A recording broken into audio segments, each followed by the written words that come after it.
This is another strange story about Dr. Chan, a righteous rural physician. That year, he traveled to another region to purchase medicinal herbs. That area was known for its many rare and precious herbs, and Dr. Chan would go there once every year to procure them. This particular year, Dr. Chan had already received a shipment from a familiar seller.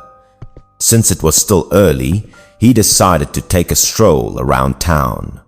Because his previous trips were always rushed, he never had the chance to truly experience the local customs and people.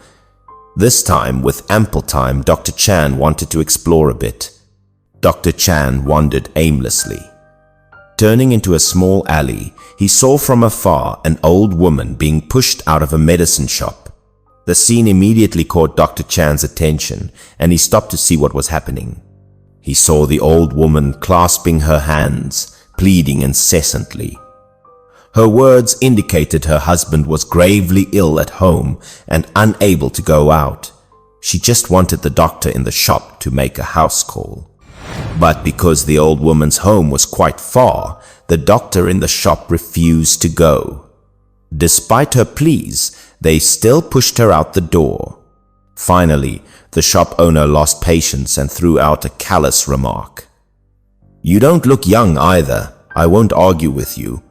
Go away quickly. Don't disturb my business." After saying this, he slammed the door shut. The old woman could only stand there stunned, staring at the tightly closed door of the medicine shop. After a moment, the old woman came to her senses. Realizing she couldn't get the medicine, tears immediately streamed down her face. Wiping her tears with her sleeve, she turned to leave. Old Dr. Chan was a warm-hearted person and couldn't bear to see such scenes. He quickly approached and asked the old woman what had happened. As soon as the question was asked, the old woman's eyes filled with tears again. She looked up at the stranger before her, sighed, and recounted her sad story. It turned out the old woman had no children and lived only with her frail, elderly husband. Now her husband was seriously ill and couldn't walk. She went out to find a doctor, but unexpectedly, the medicine shops refused, not only because she had no money for the consultation fee, but also because of the distance. Several shops had already turned her away. Dr. Chan deeply disliked unethical doctors who turned away patients. He himself traveled through streets and alleys to treat people, never shying away from long distances. Sometimes, even if patients had no money, he would still willingly treat them.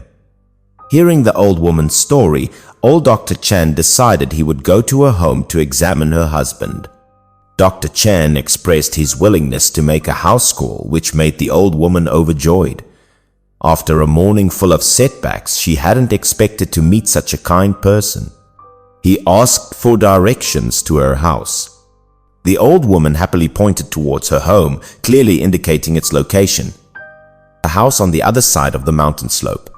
Dr. Chan turned his head to look in the direction she pointed. In the distance, he saw a lush green mountain. The distance was considerable. He immediately understood why the doctors at the medicine shops were unwilling to make the trip.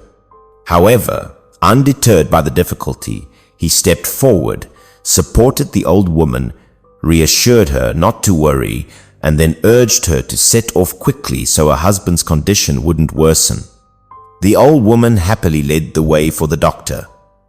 Leaving the town, the path was all mountain roads, inconvenient for transport. They could only walk. The two walked until sunset before reaching the foot of the mountain.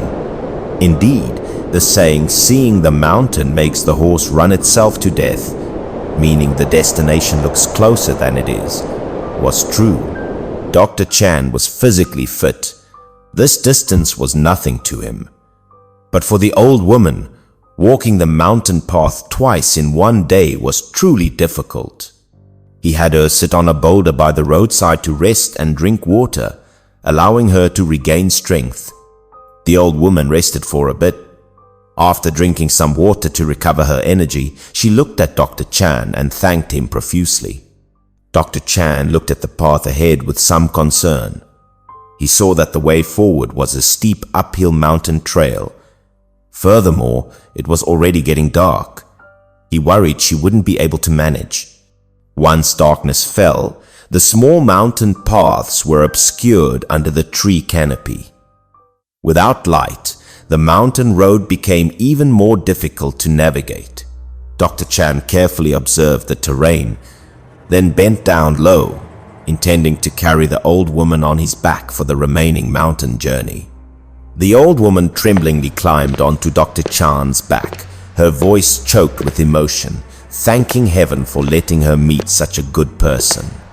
Childless all her life, she had never experienced such care from anyone. In fact, Dr. Chan's parents had also passed away early. At this moment, carrying the old woman, he couldn't help but think of his own mother. Perhaps that was also why he was so willing to help this woman. Throughout the journey, the old woman kept asking Dr. Chan if he was tired, saying he could put her down if he was. Though sweat beaded on his forehead and cheeks, old Chan just smiled and reassured her he wasn't tired. Just like that, Dr. Chan carried the old woman along the dark, difficult mountain path for another half hour or more. Finally, in a clearing within the forest, a house appeared. The old woman said that was her home. Reaching the front door, the old woman seemed very happy to have finally arrived and quickly asked Dr. Chan to put her down.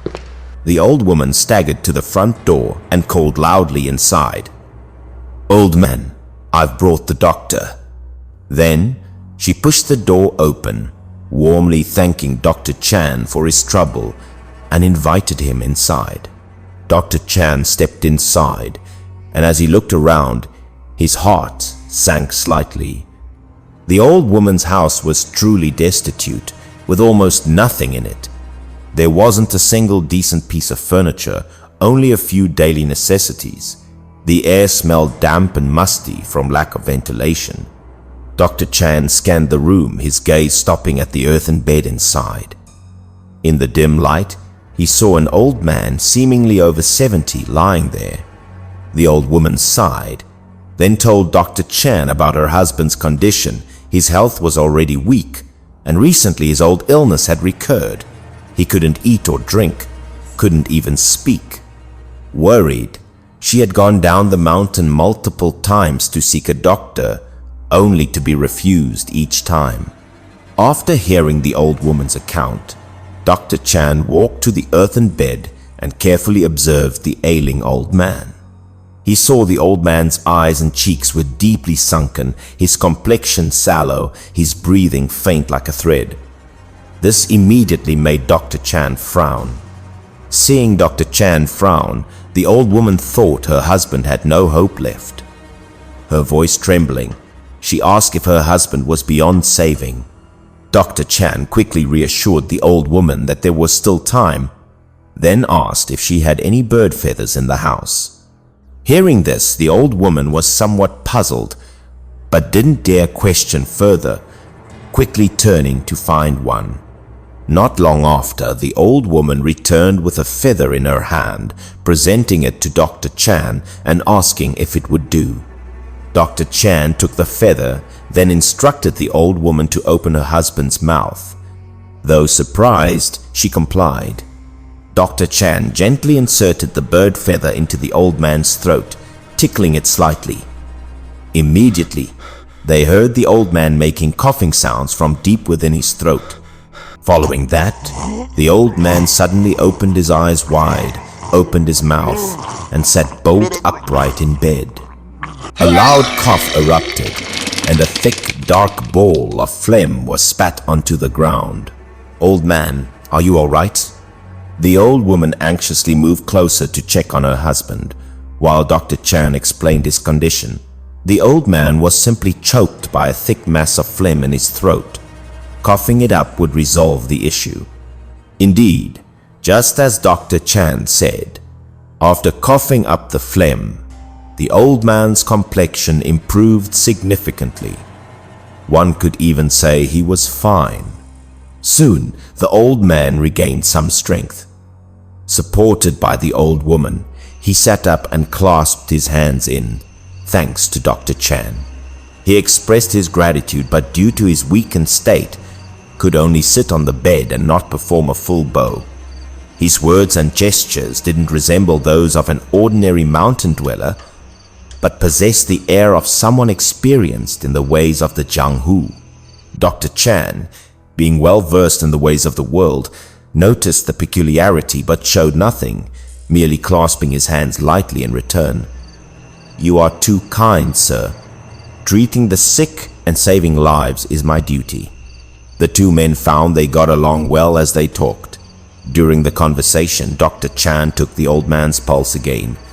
The chat continued, and soon it was past 11 o'clock at night. The old man was childless, living with his wife in seclusion in the mountains. He used to work as a woodsman and mountain guardian, but old age and recurring illness prevented him from earning a living, forcing him to sell everything they owned for treatment, leading to their current impoverished state. Dr. Chan admired the old man's character and didn't hide anything, directly stating the illness was due to long-term invasion of yin-cold toxicity. He then asked if the old man had ever been an earth burrower, a Jianghu term for a tomb raider. The old man didn't deny it, immediately admitting it. He knew well his illness couldn't be cured and was living day by day. The old man, deeply grateful for Dr. Chan's noble medical ethics, lamented how rare it was to find someone with such integrity these days. He decided to gift to Chan a treasure. Then the old man pointed towards the window. Dr. Chan didn't understand his meaning and could only turn his head to look where the old man indicated. He saw only the swaying shadows of trees outside the window, pitch black, seemingly nothing unusual. While Dr. Chan was still confused, he saw the old woman carrying something, slowly walking towards an ancient tree. She bent down as if placing the object on the ground, then silently returned. Dr. Chan truly couldn't guess what this old couple was plotting, when suddenly something moved in the forest, immediately catching his eye. Under the moonlight, a small creature ambled out from the dense woods, slowly approaching the boulder where the old woman had just placed something. As the creature came closer, Dr. Chan saw clearly. It was a child about 2 or 3 years old, plump all over with rosy skin. A small tuft of hair on top of its head was tied with a red string, standing out in the moonlight. Dr. Chan's heart leaped. He never expected to encounter a legendary treasure in such a remote mountain forest. Correct, it was a ginseng child. Dr. Chan had already guessed what it was, but still turned to look at the old man, wanting to understand his intention clearly. The old man explained that he and his wife had been luring this ginseng child with delicious food and toys for 3 years, originally planning to catch it himself once he recovered, but unexpectedly his illness worsened. Meeting Dr. Chan today was fate, so he decided to gift this treasure as repayment. Then he had the old woman bring out a bag containing prepared tools, handing it directly to Dr. Chan. Dr. Chan took the bag of tools from the old woman. The old man urged the doctor to leave immediately, carefully adding that he had told his wife to place a pellet drum on the large boulder. The ginseng would definitely kill it, and the doctor should follow the sound of the drum. Finally, the old man sternly warned him. Where a ginseng child resides, there's certainly more than one precious ginseng root, but Dr. Chan should only take one plant, not be greedy, and leave a path for life.